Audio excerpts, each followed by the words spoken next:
नमस्कार, जय हिंद, वंदे मातरम। स्वागत है आपका हरियाणा के सबसे भरोसेमंद न्यूज चैनल में। आइए नजर डालते हैं आज की बड़ी खबरों पर। किसानों, मजदूरों, बेरोजगार युवाओं और महिलाओं से जुड़ी अहम अपडेट। साथ ही जानेंगे पीएम किसान योजना की अगली किस्त कब जारी होगी। इसके साथ ही आज से प्रदेश में 10 से 15 नए नियम लागू हो रहे हैं जिनका सीधा असर आप पर पड़ सकता है। पेट्रोल, डीजल के ताजा भाव और मौसम का हाल। तो वीडियो को अंत तक जरूर देखें और चैनल को अभी सब्सक्राइब करें।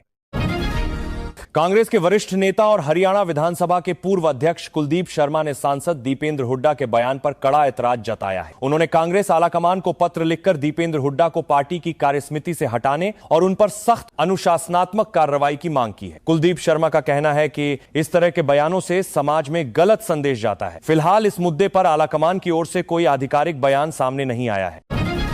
हिसार और यमुनानगर में हड़ताली सफाई कर्मचारियों का प्रदर्शन काफी उग्र हो गया है। सफाई कार्य रोकने और पुलिस टीम पर कचरा फेंकने की घटना के बाद प्रशासन ने कड़ा रुख अपनाया है। पुलिस ने कार्रवाई करते हुए दर्जनों प्रदर्शनकारी कर्मचारियों को हिरासत में ले लिया है। स्थानीय प्रशासन का कहना है कि आम जनता को गंदगी और अव्यवस्था से बचाने के लिए सफाई व्यवस्था बहाल करना बेहद जरूरी है, जिसके लिए पुलिस बल तैनात किया गया है।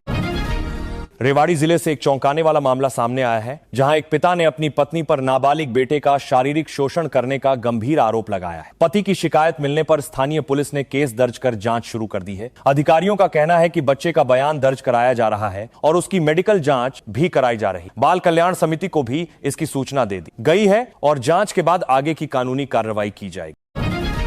हरियाणा के मुख्यमंत्री नायब सिंह सैनी ने प्रदेशवासियों और अधिकारियों के नाम एक महत्वपूर्ण संदेश जारी किया है। मुख्यमंत्री ने कहा कि जनप्रतिनिधियों और अधिकारियों की भले ही नींद कम हो जाए, लेकिन दूर दराज से आने वाले आम नागरिक बिना मिले और बिना समाधान पाए वापस नहीं जाने चाहिए। उन्होंने अधिकारियों को सख्त हिदायत दी कि जनता की समस्याओं का निपटारा प्राथमिकता के आधार पर किया जाए, ताकि हर व्यक्ति तक सरकारी योजनाओं का लाभ पहुंच सके।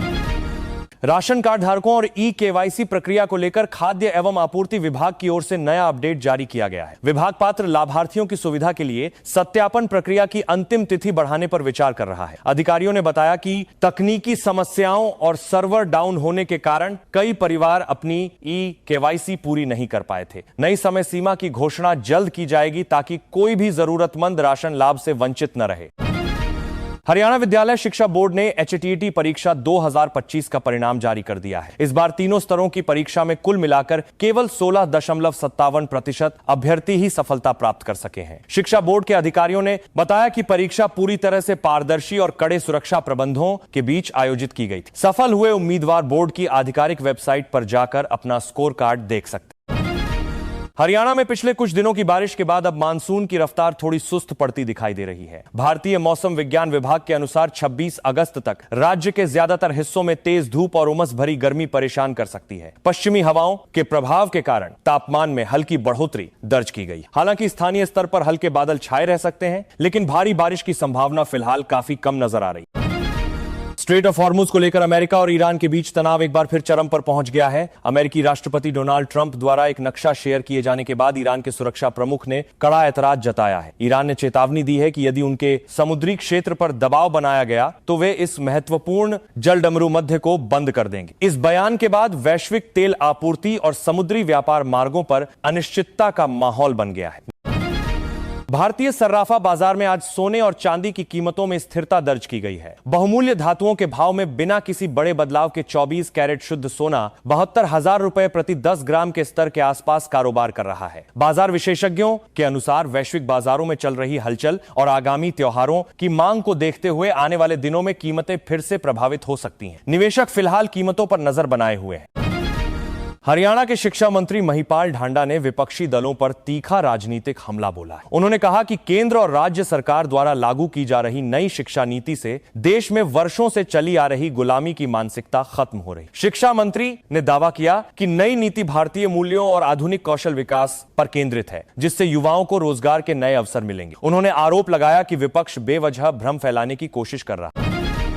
कुरुक्षेत्र जिले से एक सनसनीखेज मामला सामने आया है, जहां एक महिला पर अपने ही पति का पेट चीरने का आरोप लगा है। घटना के बाद जब मृतक का पोस्टमार्टम कराया गया तो रिपोर्ट में आधा लीवर और एक किडनी गायब मिलने से स्वास्थ्य महकमे और पुलिस प्रशासन में हड़कंप मच गया है। पुलिस ने मामला दर्ज कर जांच शुरू कर दी है। फोरेंसिक टीम और डॉक्टरों की विशेष समिति घटना के सभी पहलुओं की गहनता से पड़ताल कर रही है। गुरुग्राम में हुए चर्चित ब्लास्ट केस की सुनवाई के दौरान अदालत ने राष्ट्रीय जांच एजेंसी यानी एनआईए को कड़ी फटकार लगाई है। कोर्ट ने जांच एजेंसी द्वारा पेश किए गए दस्तावेजों को अधूरा और धुंधला बताते हुए गहरी नाराजगी व्यक्त की। अदालत ने स्पष्ट मानसर को राष्ट्रीय चर्चा से निर्देश देते हुए एनआईए को 3 सितंबर तक सभी आवश्यक और स्पष्ट दस्तावेज जमा कराने की मोहलत दी है। कोर्ट ने कहा कि मामले में किसी भी तरह की लापरवाही बर्दाश्त नहीं की जाएगी। भारतीय शेयर बाजार आज हफ्ते के कारोबारी दिन सपाट स्तर पर बंद हुआ। बंबई स्टॉक एक्सचेंज का मुख्य सूचकांक सेंसेक्स 77,540 के स्तर पर स्थिर रहा, जबकि नेशनल स्टॉक एक्सचेंज के निफ्टी में महज 20 अंकों की मामूली बढ़त देखने को मिली। आईटी और बैंकिंग सेक्टर में सुस्ती के बीच मेटल और ऑटो शेयरों में खरीदारी दर्ज की गई। बाजार विश्लेषकों का कहना है कि आगामी दिनों में बाजार का रुख वैश्विक एक्शन आधारित सेलियर और बड़ा है। इस स्थिति के बीच मेटल और ऑटो शेयरों में बाजार का रुख वैश्विक हरियाणा बिजली निगम में पिछले 19 वर्षों से पदोन्नति का इंतजार कर रहे जूनियर इंजीनियरों में भारी रोष व्याप्त है। डिप्लोमा होल्डर जेई एसोसिएशन ने सरकार और विभाग से मांग की है कि उनके लिए पदोन्नति का कोटा बढ़ाकर 50% किया जाए। के प्रतिनिधियों का कहना है कि लंबे समय से पदोन्नति न मिल के कारण कर्मचारियों का मनोबल प्रभावित हो रहा है। उन्होंने चेतावनी दी है कि मांगे न पूरी होने पर वे आंदोलन करेंगे। भारतीय मौसम विज्ञान विभाग ने देश के 25 राज्यों में मूसलाधार बारिश को लेकर बड़ा अलर्ट जारी किया है। मौसम वैज्ञानिकों के अनुसार अगले 48 घंटों के दौरान कई इलाकों में 80 किलोमीटर प्रति घंटे की रफ्तार से तेज हवाएं चलने और भारी बारिश होने की संभावना है। तटीय क्षेत्रों और पहाड़ी राज्यों में भूस्खलन व जलभराव को देखते हुए स्थानीय प्रशासन को सतर्क रहने के निर्देश दिए गए। आपदा प्रबंधन टीमें पूरी तरह तैनात। राष्ट्रीय अंतरिक्ष दिवस के अवसर पर प्रधानमंत्री नरेंद्र मोदी ने देश के वैज्ञानिकों और देशवासियों को संबोधित किया। अपने संबोधन में प्रधानमंत्री ने कहा कि भारत की स्पेस इकोनॉमी अब $9 अरब के आंकड़े को पार कर चुकी है। जताया कि देश के युवा वैज्ञानिकों और स्टार्टअप्स के योगदान से भारतीय अंतरिक्ष क्षेत्र आने वाले दशक में और नए कीर्तिमान स्थापित करेगा। भारत अब कम लागत में अंतरिक्ष अनुसंधान के क्षेत्र में दुनिया का नेतृत्व कर रहा है। देश की मुख्य सब्जी मंडियों में सावन के आखिरी हफ्ते में हरी सब्जियों की आवक तेजी से बढ़ गई है। इसके बावजूद टमाटर और आलू की कीमतों में लगातार उतार चढ़ाव देखने को मिल रहा है। व्यापारियों का कहना है कि पड़ोसी राज्यों से माल की आपूर्ति में सुधार होने के कारण पत्ता गोभी, लौकी और भिंडी के भाव थोड़े कम हुए हैं। हालांकि परिवहन लागत और स्थानीय मांग के आधार पर आने वाले दिनों में सब्जियों के फुटकर दामों में और बदलाव संभव है। कर्मचारी राज्य बीमा निगम ने अपने लाभार्थियों के लिए ई पहचान कार्ड मोबाइल में डाउनलोड करने की नई सुविधा शुरू की है। अब ईएसआई से जुड़े श्रमिक और उनके परिजन अपने स्मार्टफोन में डिजिटल कार्ड डाउनलोड कर देश भर के सूचीबद्ध अस्पतालों में मुफ्त इलाज का लाभ उठा सकेंगे। विभाग का कहना है कि इस कदम से कागजी कार्रवाई से मुक्ति मिलेगी और अस्पतालों में मरीजों को तुरंत कैशलेस इलाज मिल सकेगा। आगामी त्योहारी सीजन से ठीक पहले सर्राफा बाजार में चांदी की मांग में जोरदार तेजी देखने को मिल रही। ज्वेलरी मार्केट में ग्राहकों की बढ़ती चहल पहल के चलते चांदी की कीमतों में उछाल दर्ज किया गया है। व्यापारियों का मानना है कि रक्षाबंधन और जन्माष्टमी जैसे पर्वों के करीब आने से चांदी के गहनों और सिक्कों की बिक्री में काफी सुधार हुआ है। बाजार विशेषज्ञों का अनुमान है कि यह तेजी त्योहारी सीजन तक बनी रह सकती है।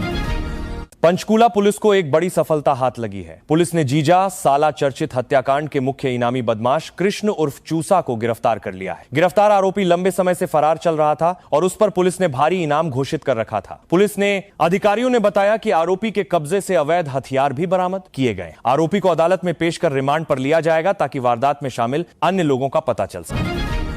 कुरुक्षेत्र स्थित गीता ज्ञान संस्थानम परिसर में अचानक शॉर्ट सर्किट होने से भीषण आग लग गई। आग की लपटें उठती देख परिसर में हड़कंप मच गया और तुरंत फायर ब्रिगेड को सूचित किया गया। सूचना मिलते ही दमकल की कई गाड़ियां मौके पर पहुंची और कड़ी देख रहेगा मशक्कत के बाद आग पर पूरी तरह से काबू पाया। गनीमत यह रही कि इस हादसे में कोई जनहानि नहीं हुई। हालांकि संस्थान का कुछ सामान और फर्नीचर जलकर राख हो गया है।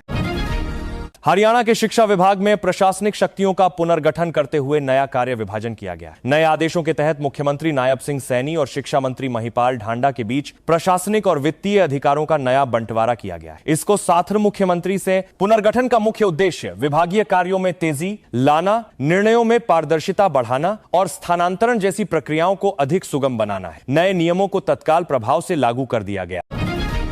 भारत की उत्तरी सीमा के पास चीन द्वारा 10,000 किलोमीटर लंबी विशाल रिंग रोड का निर्माण किए जाने की खबर से रक्षा विशेषज्ञ सतर्क हो गए हैं। रणनीतिक रूप से महत्वपूर्ण इस सड़क परियोजना का उद्देश्य सीमावर्ती इलाकों में चीनी सेना की आवाजाही को तेज करना बताया जा रहा है। भारतीय रक्षा और सुरक्षा एजेंसियां इस पूरे घटनाक्रम पर बारीक नजर बनाए हुए हैं और भारत ने भी सीमावर्ती बुनियादी ढांचे को मजबूत करने की गति बढ़ा दी है। दिल्ली एनसीआर की थोक और खुदरा सब्जी मंडियों में प्याज और लहसुन के दामों में अचानक बड़ा उछाल आया है। अचानक हुई इस बढ़ोतरी से आम जनता की रसोई का बजट बिगड़ने लगा है। सब्जी विक्रेताओं का कहना है कि मुख्य उत्पादक राज्यों से आपूर्ति में प्रभावित होने और गोदामों में स्टॉक कम होने की वजह से कीमतें बढ़ी हैं। आने वाले दिनों में यदि मंडियों में आवक नहीं बढ़ी तो प्याज और लहसुन के भाव में और तेजी देखने को मिल सकती है।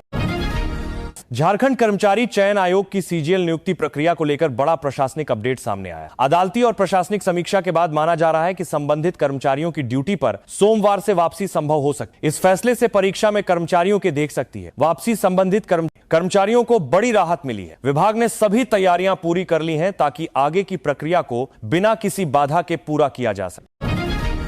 केंद्रीय मंत्री रामदास अठावले ने आरक्षण के मुद्दे पर एक महत्वपूर्ण बयान दिया है। उन्होंने स्पष्ट शब्दों में कहा कि जब तक देश में डॉक्टर भीमराव अंबेडकर द्वारा रचित संविधान मौजूद है तब तक कोई भी ताकत आरक्षण को समाप्त नहीं कर सकती। केंद्रीय मंत्री ने छात्रों और युवाओं से किसी भी तरह की अफवाहों पर ध्यान न देने की अपील की। उन्होंने कहा कि सरकार वंचितों और पिछड़े वर्गों के अधिकारों की रक्षा के लिए पूरी तरह से प्रतिबद्ध है। हरियाणा में मौसम को लेकर भारतीय मौसम विज्ञान विभाग यानी आईएमडी ने नया बुलेटिन जारी किया है। जारी रिपोर्ट के मुताबिक अगले 48 घंटों के दौरान राज्य के कुछ इलाकों में आंशिक रूप से बादल छाए रहने और हल्की बूंदाबांदी की संभावना है। हालांकि मौसम राज्य के अधिकांश जिलों में नमी और गर्मी का असर बना रहेगा। मौसम वैज्ञानिकों ने किसानों को सलाह दी है कि वे मौसम के मिजाज को देखते हुए फसलों में सिंचाई की व्यवस्था सोच समझकर करें। फरीदाबाद के जिला अदालत परिसर में उस समय हड़कंप मच गया जब एक 14 वर्षीय किशोरी ने बाथरूम की खिड़की से नीचे छलांग लगा दी। घटना घटते ही मौके पर मौजूद वकीलों और पुलिसकर्मियों ने आनन फानन में किशोरी को इलाज के लिए नजदीकी अस्पताल में भर्ती कराया। प्राथमिक जांच में सामने आया है कि किशोरी किसी मामले की सुनवाई के सिलसिले में कोर्ट आई। पुलिस मामले की जांच कर रही है और छलांग लगाने के कारणों का पता लगाया जा रहा है। जापान की राजधानी टोक्यो और उसके आसपास के इलाकों में भूकंप के तेज झटके महसूस किए गए हैं। इस प्राकृतिक आपदा में 30 से अधिक लोगों के घायल होने और कई इमारतों को नुकसान पहुंचने की खबर है। भूकंप की तीव्रता को देखते हुए स्थानीय प्रशासन ने तुरंत राहत और बचाव कार्य शुरू कर दिया है। बुलेट ट्रेन सेवा को एहतियात के तौर पर रोक दिया गया है और तटीय क्षेत्रों में स्थिति पर लगातार नजर रखी जा रही है। बिहार सरकार ने स्टूडेंट क्रेडिट कार्ड योजना में गड़बड़ी की शिकायतों को गंभीरता से लेते हुए जांच तेज कर दी है। योजना के तहत मिलने वाली राशि के दुरुपयोग और फर्जीवाड़े के आरोपों पर शिक्षा विभाग ने दर्जनों शिक्षण संस्थानों को कारण बताओ नोटिस जारी किया है। राज्य सरकार ने स्पष्ट किया है कि छात्रों के भविष्य के साथ खिलवाड़ करने वाले और फर्जी दस्तावेजों पर राशि हड़पने वाले संस्थानों के खिलाफ प्राथमिकी दर्ज कराई जाएगी और कड़ी कानूनी कार्रवाई होगी।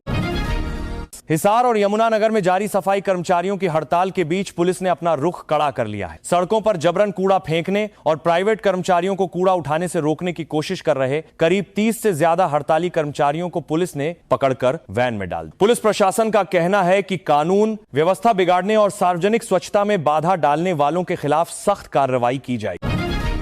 पानीपत की एक नामीकालीन निर्माण फैक्ट्री में बीती रात शॉर्ट सर्किट की वजह से अचानक भीषण आग लग गई। देखते ही देखते आग ने विकराल रूप धारण कर लिया, जिससे फैक्ट्री में रखी लाखों रुपए मूल्य की महंगी मशीनें और तैयार कालीन जलकर खाक हो गए। दमकल की 4 गाड़ियों ने कड़ी मेहनत के बाद आग पर काबू पाया। राहत की बात यह रही कि हादसे के समय फैक्ट्री में रात की शिफ्ट के कर्मचारी सुरक्षित बाहर निकलने में सफल। हरियाणा रोडवेज कर्मचारी यूनियनों ने अपनी मांगों को लेकर सरकार के खिलाफ आर पार की लड़ाई का ऐलान कर दिया है। यूनियनों ने चेतावनी दी है कि यदि उनकी लंबित मांगों पर जल्द सहमति नहीं बनी तो आगामी 5 और 6 सितंबर को राज्य भर में बसों का चक्का जाम किया जाएगा। कर्मचारियों की मुख्य मांगों में पुरानी पेंशन योजना की बहाली, खाली पदों पर पक्की भर्ती और नई बसें शामिल करना है। इससे यात्रियों की परेशानियां बढ़ सकती। गुरुग्राम स्थित बर्गर किंग आउटलेट में अचानक एसी कंप्रेसर फटने से बड़ा हादसा हो गया। तेज धमाके के साथ कंप्रेसर फटने से रेस्टोरेंट के शीशे टूटकर बिखर गए, जिससे वहां मौजूद ग्राहकों और कर्मचारियों में भगदड़ मच गई। सूचना मिलते ही पुलिस और फायर ब्रिगेड की गाड़ियां मौके पर पहुंच। गनीमत यह रही कि इस ब्लास्ट में किसी व्यक्ति को गंभीर चोट नहीं आई। सुरक्षा मानकों की जांच के लिए पुलिस और फोरेंसिक टीम मामले की पड़ताल कर रही है।